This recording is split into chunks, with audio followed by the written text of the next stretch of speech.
नाज़रीन कराम आम जायरा सोनामर्ग हमारे नाल है चौधरी मशकूर अहमद बानिया उधमपुर दे। तो इन्हों पूछा ये किस तरह इन्हें सफ़र शुरू किया और कित इनकी मंजिल है। वालेकुम अस्सलाम मजीद उधमपुरी जी।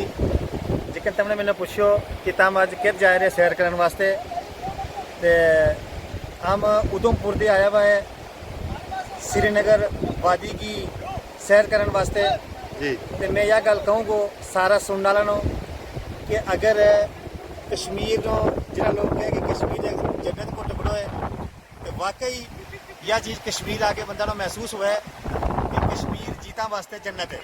जी।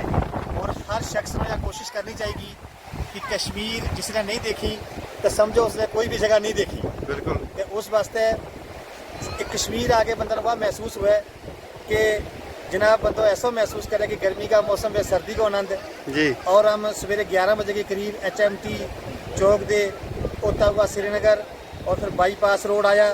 इस वेले जितना मैंने पूछा रहा पिछले मेरे जी नीलम नदी है जी, तो यह नदी जी है सिंध नदी है।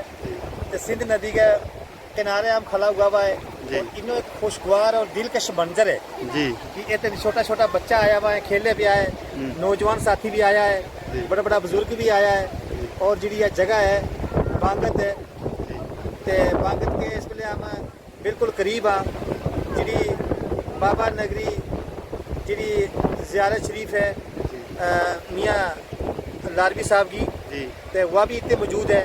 जी ते इस इन्ना पुरसकून माहौल में हम आ गए, जी बहुत ज़्यादा हमने जो इंजॉय कियो जी और सैरो सियाह की। ते हमारा दिलों में जी खुशी है। जी। मैं सारा नो या कहना चाहूँ कि तुम भी सारा इस वादी कश्मीर में आओ और कश्मीर का एक एक मकाम एक एक भी ज़्यादा बढ़ चढ़ गए जी। तो ये सारा मकाम तुम देखो, इस वादी तरफ भी देखो, जंगलों को एरियो देखो और इतना मैदान है कि बिल्कुल कश्मीर बिल्कुल पधरी है जी। लेकिन है कि थालियाँ लिखे पधरी है, लेकिन इसमें खाली आन की चल है। तुम सारा लोग तो आओ तो इस चीज़ की मुस्तफीद हो और इस कुदरती नज़ारे नो अपने देखो। वो फारसी को एक शेर है, घर फिरदौस बरुए ज़मी आस्ता हम ही आस्तो हम ही आस्तो हम ही आस्ता। दुनिया पर किधर जन्नत है तो वह यही है यही है यही है यही है यानी कि कश्मीर के अंदर है। बिल्कुल। तो उस वास्ते सारा कश्मीर को नज़ारा लियो और इस गर्मी का मौसम में अपनी एक ऐसी सेहत अफजा मकाम है जी। कि इत आगे इंसान लखा बीमारी दूर हो जाए। इस वे तुमनो गर्मी का मौसम में कोई मच्छर नहीं मिलना और कंबल और रजाई लेके तुमने सोना पैनो जी। तो इतना अच्छा ठंडा मौसम है कि दोपहर का टाइम पर हम खला है, लेकिन ऐसा इतना खुशगवार मंजर है जी। और इतना मैं कहूँ कि सुहानो मंजर है अरवार पार का एरिया को जी। ये बंदा तो जान को दिल नहीं कहता जी। हमने सोनामर्ग जानो तो यो जी 50 किलोमीटर पहला को मंजर है, यो पहला को मंजर है जी। जिहड़ा मुकाम पर अपने जानो जी। अजो 50 किलोमीटर की दूरी पर है जी। तो माशाअल्लाह उस जाके भी हम जरूर कोई दो अल्फाज थारे नाल रूबरू होंगा इंशाअल्लाह। इसके नाल ही अस्सलाम वालेकुम। वालेकुम अस्सलाम। नाज़रीन कराम अस्सलाम वालेकुम रहमतुल्लाहि व बरकातुहू। मैं मजीद उधमपुरी। अज जनाब हम जा रहा श्रीनगर की एक खूबसूरत जगह सोनामर्ग। तो ये रास्ता का व्यू है। हम चलिया था पंथा चौक बाईपास तो HMT तो हमने बाईपास कंगन वाली साइड रोड पर आया तो इस वेले हम कंगन के कोई 6 किलोमीटर पहले यो व्यू तुमने सिंध नदी को दसिया लगा हुआ। चलियो तुम भी यो व्यू देखो।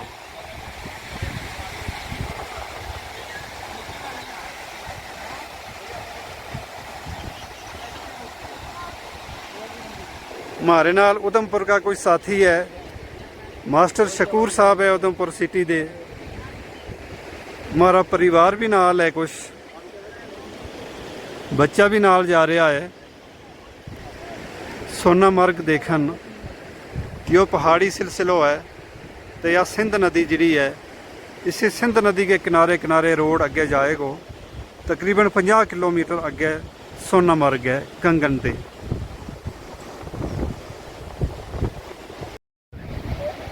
नाजरीन इस नदी के विच देखो या किश्ती है, टूरिस्ट किश्ती है, पेड किश्ती है। तो इसके ऊपर सवार हो गए लोग, सवार हो गए पारली साइड जाए लगा, इंजॉय कर लगा वा।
यो कंगन को बाजार है।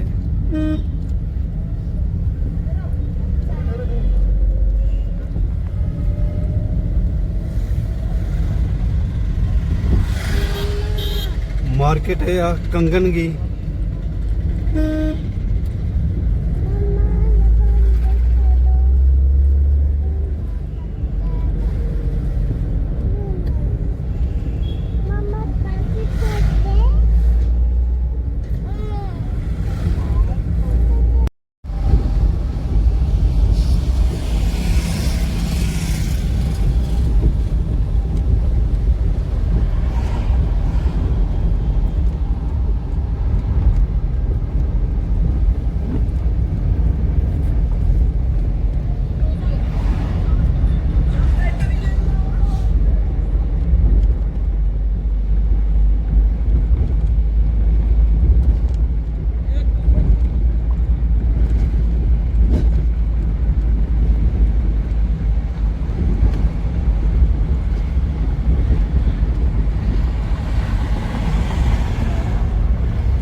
सोनामार्ग टंडल आ गयो है।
किनारा पर आ गया, हम निकल गया बाहर सोनामर्ग वाली साइड।